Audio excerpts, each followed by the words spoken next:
because I've been looking to try some snails and some mud crawlers and basically some seafood I've never seen before. Would you risk it all for a slice of fertilized duck egg or enjoy a wriggling scorpion as a snack?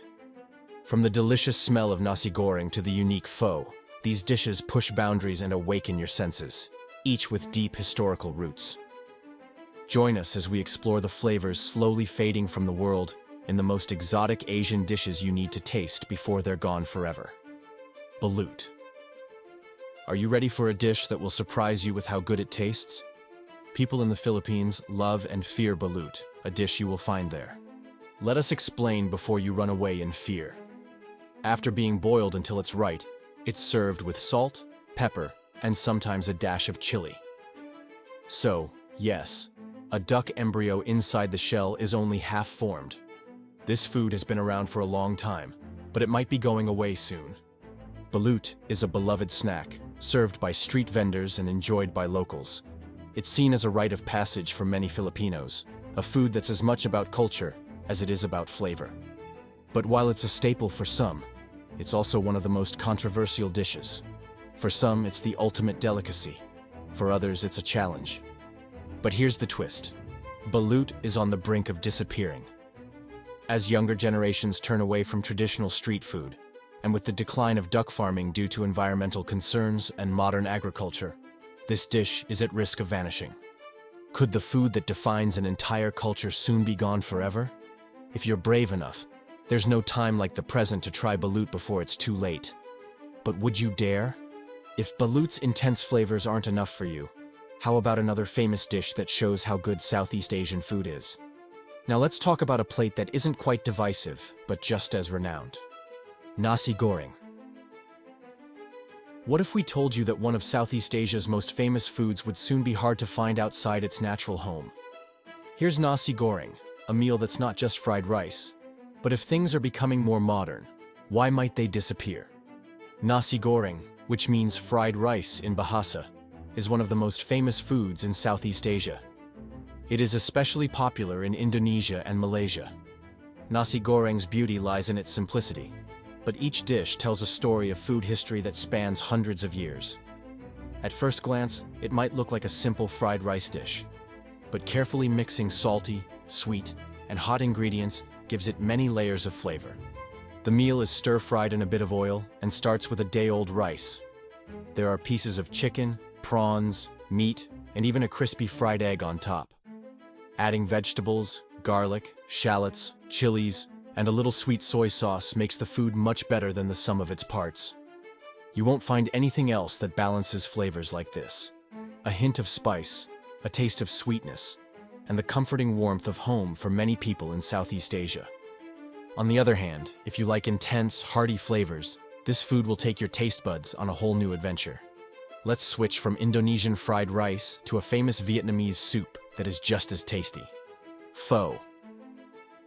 Next is pho, a famous Vietnamese soup dish that shows the country's long history of making great food. You can eat this anytime, but the best time is for breakfast because the warm soup, soft pork, and delicate rice noodles make a great start to the day.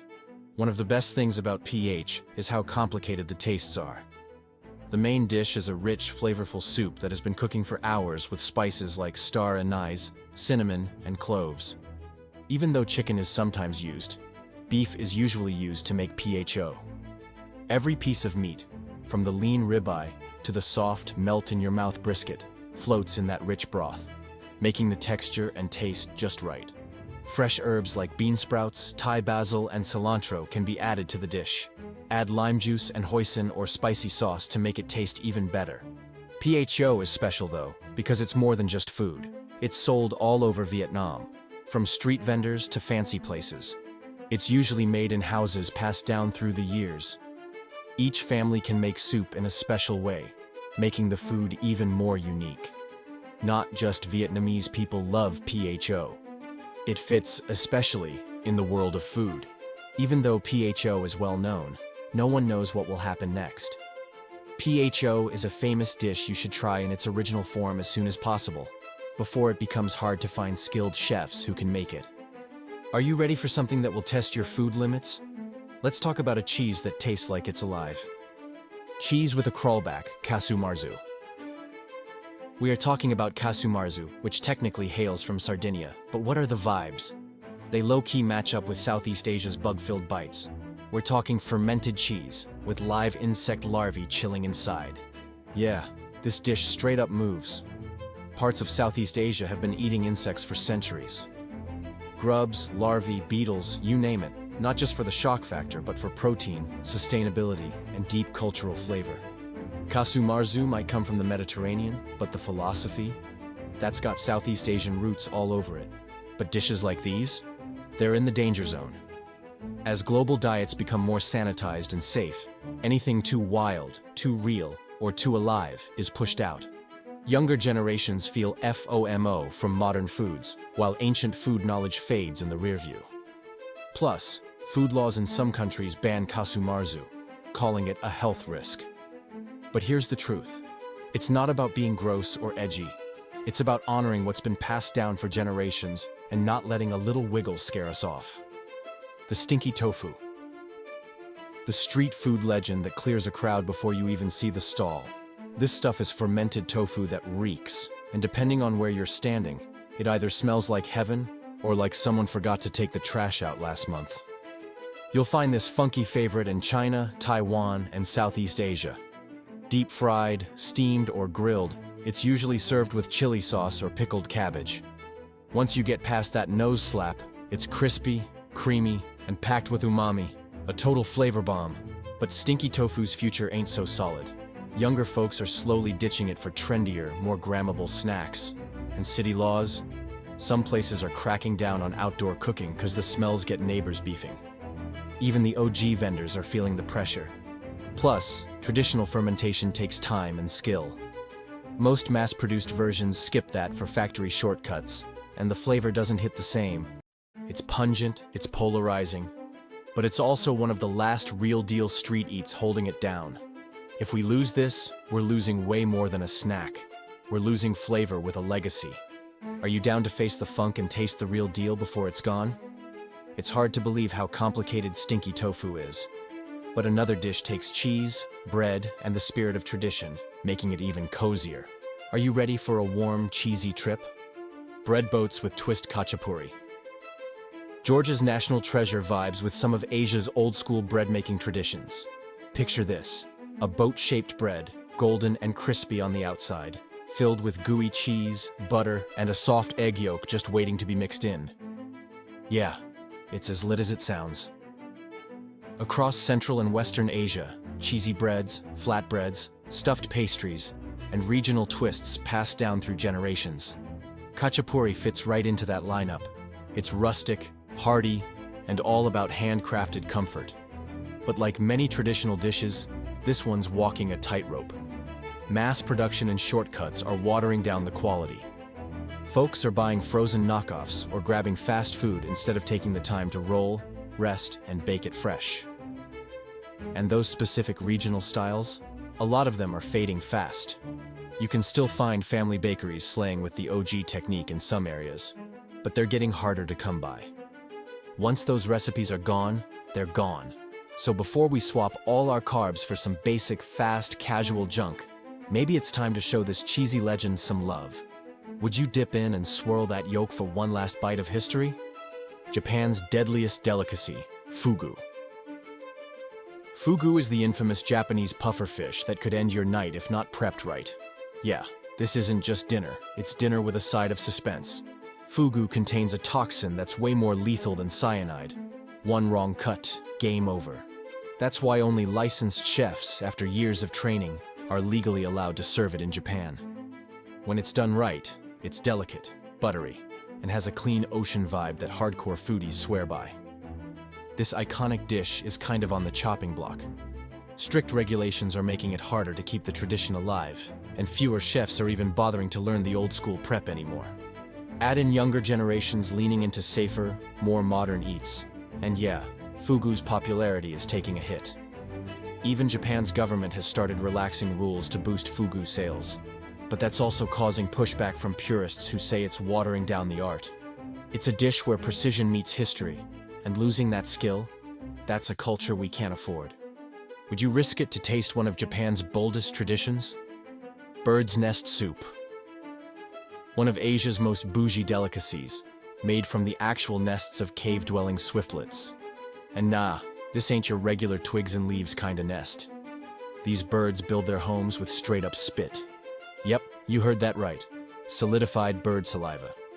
Once cleaned and cooked, the nest turns gelatinous and silky. Folks in China, Malaysia, and Southeast Asia have been sipping on this stuff for centuries, believing it boosts everything from skin health to your immune system. It's been a status symbol and a traditional health tonic. Harvesting these nests ain't easy or safe. People climb slick cave walls to collect them, and over-harvesting severely stresses wild swiftlet populations. It's gotten so bad that conservationists are stepping in, and some regions have banned the practice altogether. There's also the shift towards sustainability and synthetic options, which might save the species but kill off the traditional craft.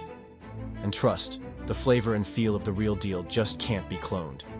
So, if you try it, ensure it's sourced responsibly. Because dishes like this, once they're gone, have centuries of history, centuries of culture, and care associated with them. Would you shell out for a bowl of spit soup if it meant tasting a royal tradition before it fades? But while bird's nest soup is a holdover from hundreds of years ago, another famous dish might become less popular as people become more modern. People love it because it has a strong flavor and personality. This is the fruit that makes people disagree the most. The funky fruit king durian. The durian, the king of fruits, is a staple across Southeast Asia. This spiky beast is notorious for its smell, not in a good way. We're talking gym socks mixed with onions left in a hot car. Yeah, that kind of vibe. Underneath that brutal odor, sweet creamy flesh that fans say tastes like almond custard meets vanilla pudding. This fruit is a total rock star in Thailand, Malaysia, Indonesia, and beyond. It's used in everything from ice cream to pancakes. And when it's in season, the streets are poppin'. Durian has been banned in hotels, airports, and even public transport because of its stench. With younger folks chasing trendier, Instagrammable fruits and imports, OG durian varieties, the ones with the real flavor, are slowly fading out. On top of that, commercial farming is pushing out heritage trees in favor of high-yield, bland-tasting hybrids. So, yeah, the durian glow-up is coming at a cost. Love it or hate it, durian is not just a fruit, it's a whole mood. And if we don't protect the roots, the real ones might vanish forever. Would you wait to taste the legend before it's too late? Philippines coastal ceviche kinilaw. Let's talk about the Philippines' answer to ceviche, one of the freshest, cleanest seafood dishes you'll ever taste. Think raw fish, usually tuna or mackerel, marinated in vinegar, citrus, ginger, chili, and onions. That sharp acidity cooks the fish without heat, keeping it tender and juicy with a bold, tangy kick. This dish is all about balance, spicy, sour, sweet, and salty. And it's been passed down through Filipino coastal communities for generations.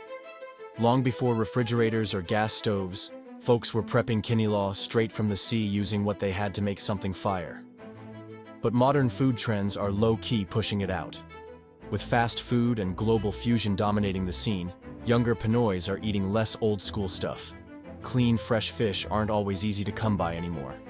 Pollution, overfishing, and urban sprawl are putting pressure on the ingredients kinilaw needs to stay alive.